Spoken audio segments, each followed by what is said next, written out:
اس کا مطلب یہ نہیں ہے کہ لڑکی کو لڑکا دیکھے اور لڑکے کو لڑکی دیکھے. مجھے معلوم نہیں کہ یہ کیوں کہا گیا ہے. قاری محمد طیب صاحب نے ایک کتاب لکھی ہے، اس کا نام ہے التشبہ فی الاسلام. اچھی طرح غور سے نوٹ کرو. آج کل وہ تفسیر کے ساتھ شائع ہو گئی اور اس کا نام ہے اسلامی تہذیب و تمدن.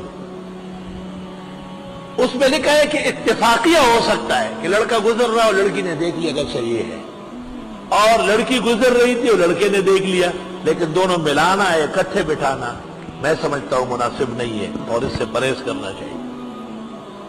بس نکاح، کیونکہ نکاح سے پہلے تو وہ اجنبی ہے، تو اجنبیوں کا ملاپ کیسے جائز ہے؟ اور اگر پسند نہیں آیا تو یہ خالص تعیش ہو گیا ہے جو ناجائز ہے. بس نکاح کرو وہ جو پسند آئے تم کو، اور تم معیار بھی نہیں ہو. بہن پسند کرے، والدہ صاحبہ پسند کرے، اور اس زمانے میں تو اور ذرائع بھی ہے دیکھنے کے، مختلف ذرائع ہو سکتے ہیں، تو آپس میں مل ملاپ قبل النکاح ناجائز ہے، بلکہ رخصتی سے پہلے بھی ناجائز ہے. میں اپنے مقام پر دلائل قائم کروں گا.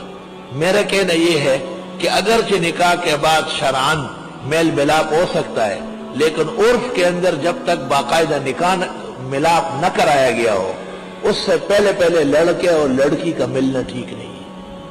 اور جنہوں نے میری بات نہیں مانی وہ یہاں روتے ہوئے آئے کہ ابھی رخصتی میں وقت باقی ہے اور لڑکی حاملہ ہو گئی. تو میں نے کہا انہی کو جا کے پکڑو جنہوں نے آپ کو میرے مقابلے میں اجازت دی تھی. جب میرے مسئلے پر عمل کرو تو کسی اور سے مت پوچھو گے، تب جا کر کے آپ کے پیر جمیں گے، ورنہ پیر ایسے اکھڑیں گے کہ سر نیچے فرش پر مارا جائے.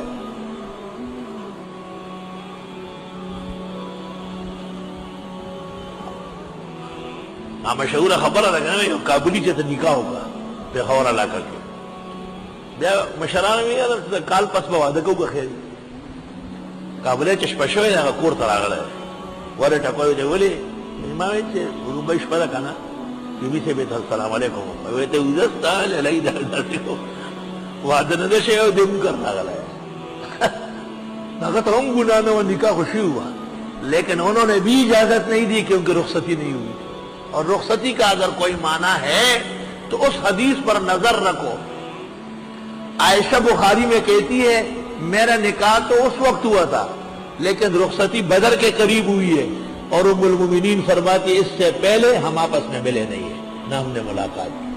صلی اللہ علیہ وسلم ورضی اللہ تعالی عنہا. پس نکاح کرو پسند کی عورتوں سے 2 3 4، اور بیویاں 2 صحیح 3 صحیح 4 صحیح، لیکن زنا مت کرو، بدفعلیاں مت کرو. یہ مطلب ہے. حضرت اقدس فقیہ الامہ حضرت مولانا مفتی محمود صاحب اعلی اللہ مقامہ تفسیر میں لکھتے ہیں کہ ابتدا 2 سے ہے تو نکاح میں اصل 2 ہے. مفتی صاحب نے اس لیے پر 2 اور کیے. ایسا وہ فرماتے کہ شروع ہی 2 سے ہے. فَإِنْ خِفْتُمْ، بس اگر تم ڈرنے لگے کہ بابا 2 اور 3 کون رکھے، اس زمانے کی عورتیں ان کو سنبھالنا بھی کوئی آسان نہیں ہے. وہ ایک شخص تھا، وہ بہت عورتوں کا شوقین تھا، کبھی ادھر کھڑا ہے کبھی ادھر کھڑا ہے. عورتیں بھی بڑی غیرتی ہوتی ہے. عورتوں نے کہا کیا جگہ جگہ کھڑے رہتے، خیر تو ہے. یار جس کو عورت ہے بہت پسند ہے، جہاں عورت گزرتی ہے وہاں کھڑے ہو کر کے اپنے آپ کو کورشتا ہے. عورتوں نے آپس میں اتفاق کیا کہ اس کی اصلاح کرنی ہے. کون کون تیار ہے؟ 10-15 مستنڈی عورتوں نے کہا ہم سب تیار ہیں. اس کو اشارہ کیا کہ اس طرف آ جائے. وہ بڑا جلدی جلدی چلا گیا. تو یہ جو اناج صاف کرتے ہیں نا اس کو غاخی کہتے ہیں، پشتو میں 3 دانت ہوتے ہیں. ہاں زنانہ ہو غاخی رواغشی رابان دیکھتے زرے کو پوالو نوزنی میں نہ لگا میں کشران جو درس کرا غیرو خپاو گیا. آئیسا عبدالواب شبنم مردوی فقیر حسینا او کوٹے تخیجا او دا لڈیر جی نے کئی مستی دی غاخی بدی کی پاوا چٹا کئی بدی کی.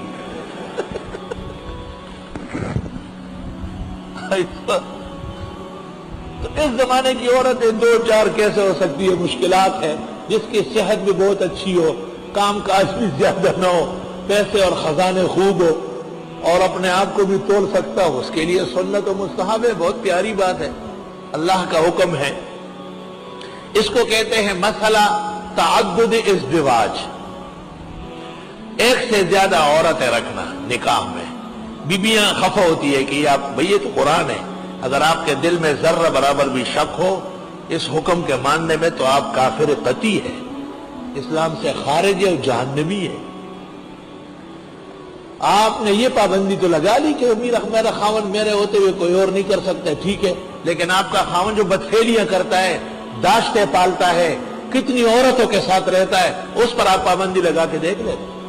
آپ گناہ کروا رہی ہے اور شریعت کہتی ہے گناہ نہیں کرنا ہے، نکاح کر کے لانا ہے۔